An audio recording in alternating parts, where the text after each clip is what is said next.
Hi, 5th grade. This is day number 2 of our flamingo project. I went ahead and I colored in my flamingo's legs pink and my head and neck pink. You can go ahead and do that if you're working from home. For the beak, I want you guys to go ahead and you can color part of it black.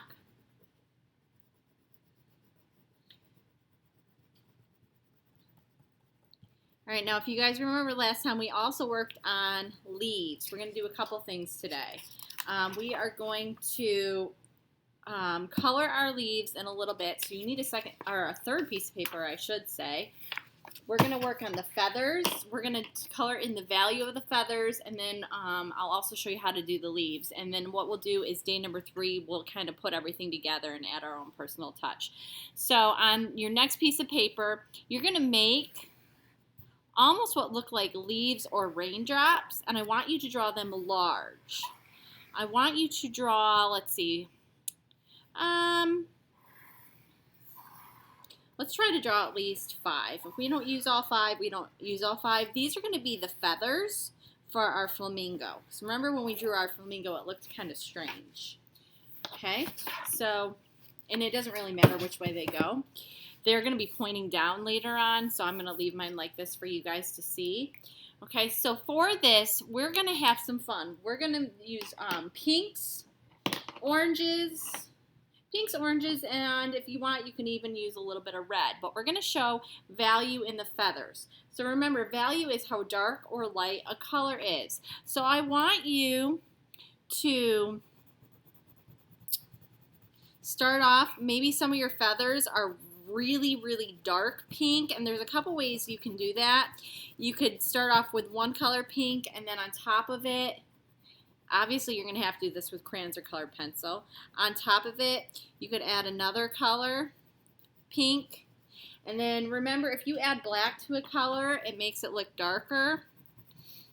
You can also press really hard with your crayon to make it look even darker. Okay, so our goal today, for each of our feathers, we need to have at least 4 different values. So I'll draw this on the side. I don't want you to do this in your artwork, but I'll show you what I mean. I want you to have dark value,